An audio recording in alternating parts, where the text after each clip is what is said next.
Hello and welcome to another one of my Teams guides, and this one is how you can use Teams to video yourself so that you can pre-record lessons and then set these up for students.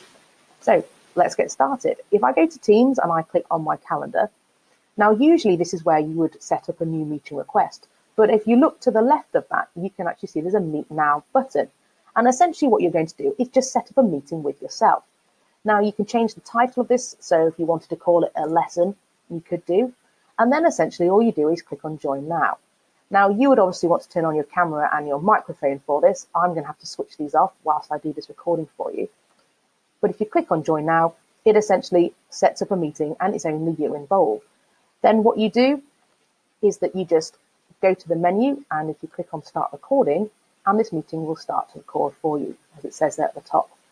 From there, you can obviously just welcome the students in, and you can then start the lesson off.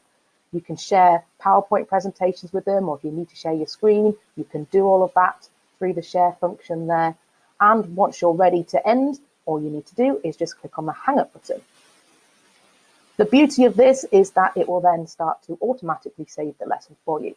What will happen is your Teams will go to your chat section, and you can see here that it's telling me that I had a meeting with myself at what time, and it's telling me the recording has stopped. And it's also telling me here that it is saving it to this thing called Microsoft Streams.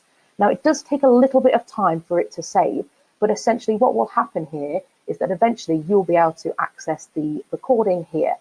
It will also email you as well to your work email account a link so that you can access that video, or you can copy and paste that link and then you can save it into the post section on a group on your Teams account as well.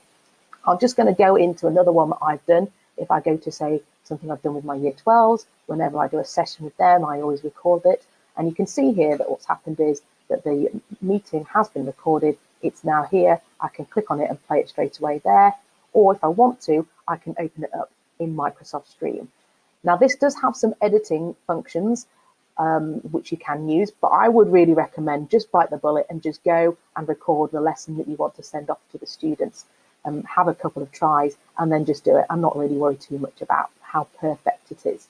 Anything that you're doing when you're engaging with students is going to be fantastic. You can access streams through Office 365.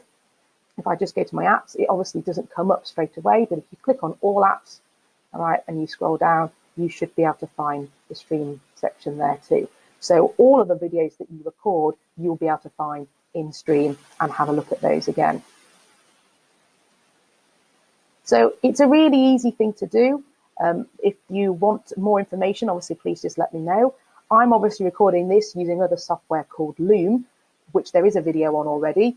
But if you don't want to have too many different options, then I would strongly suggest you try doing the recording a meeting section on Teams. Thank you for watching.